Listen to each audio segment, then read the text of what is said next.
एक आदमी ने एक बहुत ही खूबसूरत लड़की से शादी की। शादी के बाद दोनों की जिंदगी बहुत ही प्यार से गुजर रही थी।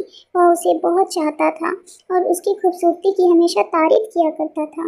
लेकिन कुछ महीनों के बाद लड़की चर्म रोग से ग्रसित हो गई और धीरे धीरे उसकी खूबसूरती जाने लगी।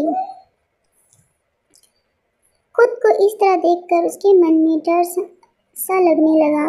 यदि वह बदसूरत हो गई तो उसका पति उससे नफरत करने लगेगा और उसकी नफरत बर्दाश्त नहीं कर पाएगी। इस बीच एक दिन पति को किसी काम से शहर से बाहर जाना पड़ा।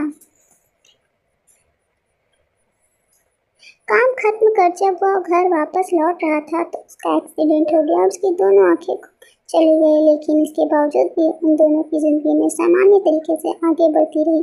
समय गुजरता रहा और अपने चर्म रोग के कारण लड़की ने अपनी खूबसूरती गंवा दी।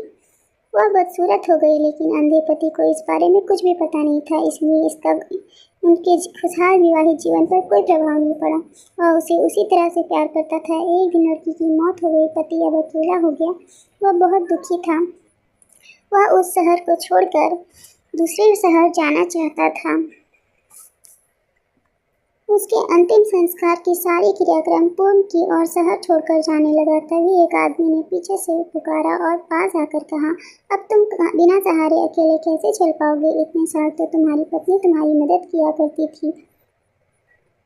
पति ने जवाब दिया, दोस्त मैं अंधा नहीं हूँ, बस मैं अंधे होने का नाटक कर रहा था, क्योंकि पता चल जाता कि मैं उसकी बदसूरती देख सकता हूँ तो यह उसके रोग से ज़्यादा दर्द देता, इसलिए मैं इतने साल अंधे होने का दिखावा किया। वह बहुत अच्छी पत्नी थी, मैं बस उसे खुश रखना चाहता था। खुश रखने के लिए हमें भी एक दूसरे की कमियों के प्रति आंखें बंद कर लेनी चाहिए और उन कमियों को नज़रअंदाज कर देना चाहिए। Thank you.